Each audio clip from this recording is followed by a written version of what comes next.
임직은 무엇이고 왜 받아야 하나? 히브리서 5장 4절 말씀, 고린도전서 7장 20절에서 23절 말씀.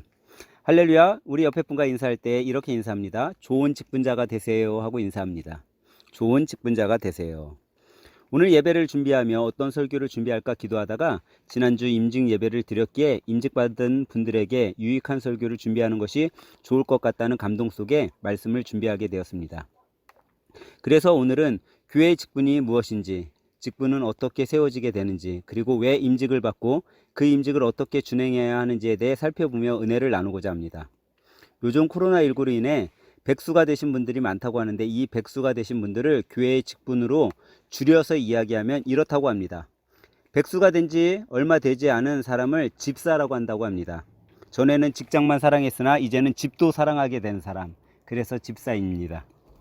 백수가 된 지 꽤 오래된 사람은 장노라고 합니다. 장기간 노는 사람. 백수 생활에 적응이 되어 아예 구직을 포기한 사람을 목사라고 부릅니다.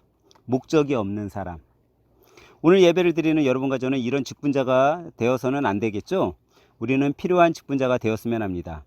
그러면 교회의 직분은 어떻게 받는 것일까요? 첫째로 교회에서의 직분은 스스로 취해서는 안 된다는 것입니다. 아무리 잘 나가고 가진 것이 많은 사람이라 해도 교회에서의 직분은 자신이 취할 수 없습니다.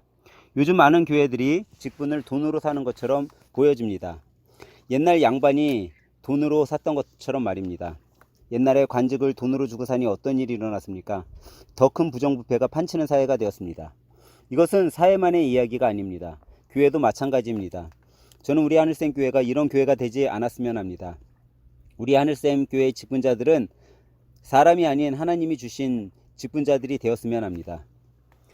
여러분, 우리 교회를 통치하시는 분은 하나님이십니다. 그것을 믿으십니까?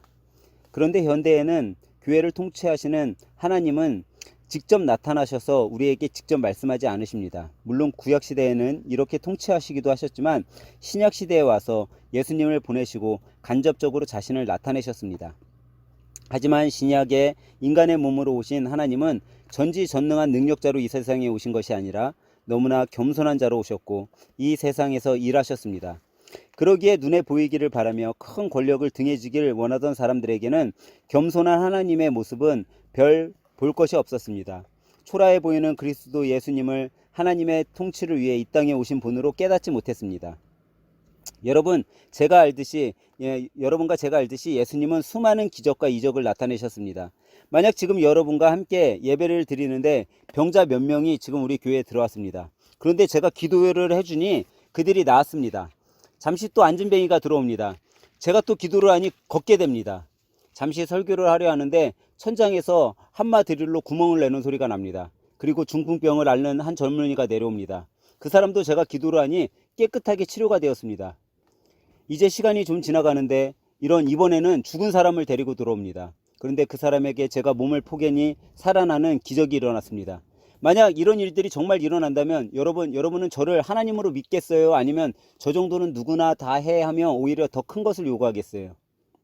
아마 제가 이런 기적을 일으킨다면 저를 하나님으로 믿으시겠죠?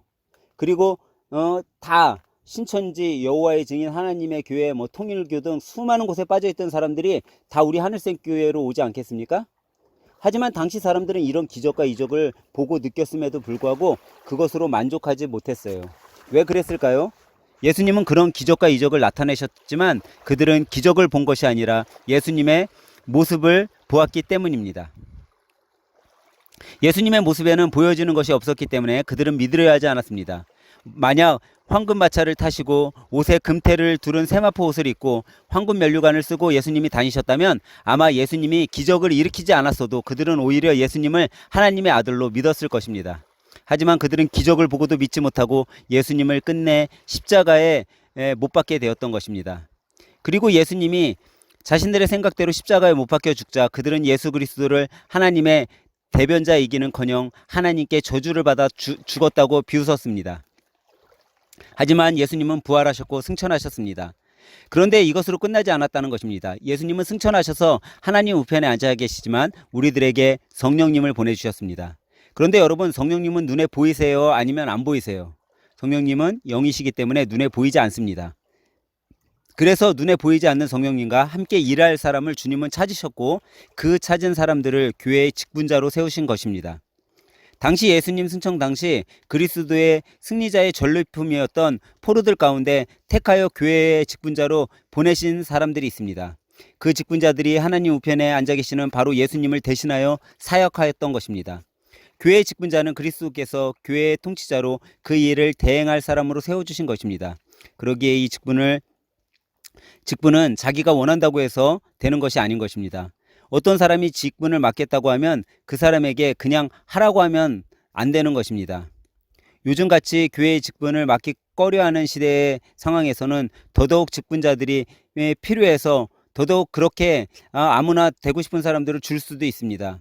물론 교회마다 다르게 직분을 세상 계급이나 자리처럼 생각하고 서로 받으려 하는 것도 있기 마련입니다. 하지만 히브리 기자는 히브리서 5장 4절에서 언급하고 있듯이 누구든지 스스로 직분을 취해서는 안 된다고 우리들에게 가르치고 있는 것입니다. 부르심을 받지 않았는데 누가 스스로 직분을 취하겠다고 나서야 되겠습니까? 자신이 스스로 나서서 직분을 취하겠다고 하는 것이야말로 그리스도의 다스림에 자신이 좌지우지하겠다는 것과 다를 바 없습니다. 사단이 하나님의 자리를 욕심냈듯이 말입니다. 직분자가 되려고 하는 이들은 자신이 하나님의 부르심을 받았는지 스스로 확인해야 할 필요가 있습니다. 스스로 나서는 것이 아니라 스스로 확인해야 한다는 것입니다. 과연 자신이 부르심을 받았는지 말입니다.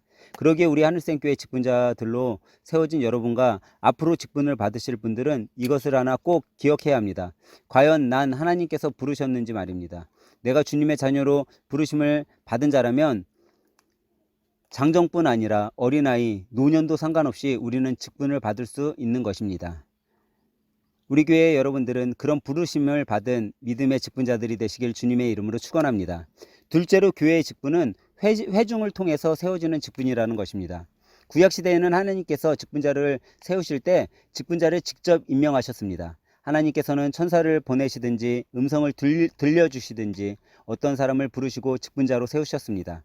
우리는 이것을 구약시대의 많은 지도자나 선지자, 왕을 하나님께서 세우시는 모습을 통해 익히 알고 있습니다. 그런데 하나님께서는 그냥 이들을 부르시고 세우신 것이 아니라 이들을 직분자로 세우실 때에는 어떤 분명한 목적이 있으셨다는 사실입니다. 그것을 우리는 사명을 맡기시려고 직접 불러 세우셨다는 것을 통해 알 수 있습니다. 하나님께서는 하나님의 대행자로 그들을 부르시고 난 후에는 그 사람에게 선지자들을 통해 기름을 부으셨습니다. 하나님의 기름을 부으심을 받은 사람은 성령의 충만함을 임하게 되었고 그 사람이 가는 곳마다 하나님께서 함께 하셨기에 승리가 있었고 백성을 구원하는 일들이 일어났던 것입니다. 이런 모든 과정을 통해 하나님의 백성들은 그 사람이 하나님으로부터 직접 기름 부음을 받았다는 것을 확신할 수 있었습니다. 그러나 신약시대에는 달라졌습니다. 예수님은 하나님이 제사장을 세웠던 레위 지파도 아니셨습니다. 하지만 예수님께서는 대제사장으로 일하셨습니다. 또한 그리스도의 왕으로 선지자로 오셔서 자기 백성을 위해 일하셨습니다. 하지만 그 최종 모습이 십자가라는 사실이 이상할 정도로 의미심장합니다. 예수님의 직분 사역은 죽고 살리는 사역이었습니다. 자신은 죽고 하나님의 백성들을 살리기 위한 직분이었습니다. 영영 죽을 죄인들에게 영원한 생명을 주신 살리는 사역을 하셨습니다. 이제 그리스도께서 부활 승천하시고 성령께서 우리 안에 오셔서 직분자로 세우십니다. 성령께서는 회중을 통해 직분자를 세우십니다. 성령께서 회중을 감동시켜 직분자를 세우게 하시는 것입니다.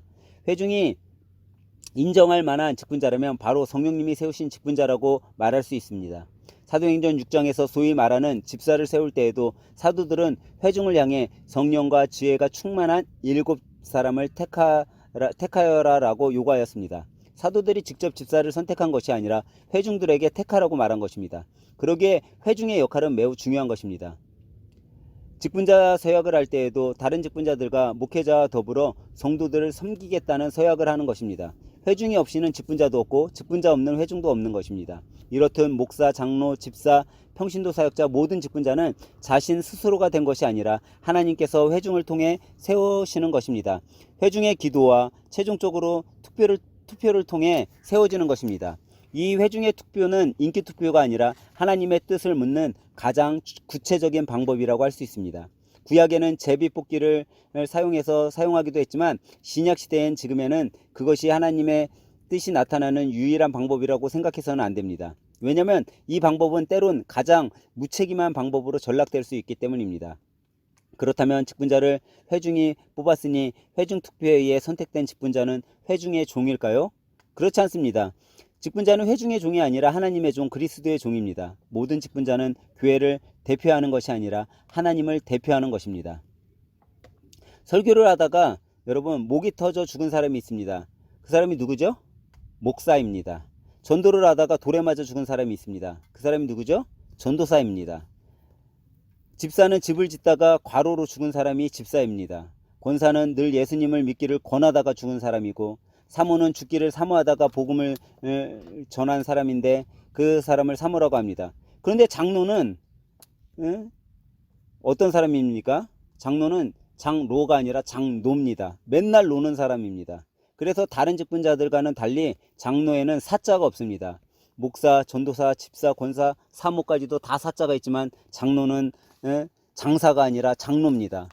그러기에 장로님은 장로가 아닌 장노가 되지 않기 위해 다른 직분자들에 비해 더 헌신 봉사하고 겸손해져야 되는 것입니다.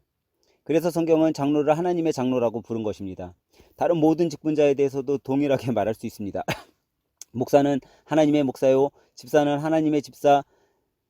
모든 직분자들이 회중의 민원을 들어주는 사람들이 아니라 하나님의 마음을 드러내는 직분자가 돼야 되는 것입니다. 직분자는 회중을 통해 세워지면서 동시에 회중을 향해 하나님의 말씀, 하나님의 다스리심, 하나님의 긍휼을 선포하고 선보임으로 회중을 향한 하나님의 구원의 역사를 이루어가는 사람들이라고 말할 수 있는 것입니다. 그러면 셋째로 교회의 직분자는 어떻게 세워집니까? 교회의 직분은 금식하고 기도하면서 공적으로 세워지는 직분입니다. 직분을 받아 수행하기 위해서는 임직의 과정을 거쳐야 합니다. 그런 형식적인 과정을 왜 굳이 거쳐야 하느냐라고 묻는 사람들도 있습니다. 하지만 형식적인 과정을 거쳐야 직분을 받은 이들이 성령의 부르심을 받지 않은 자라고 생각하는 금물이 없어지는 것입니다.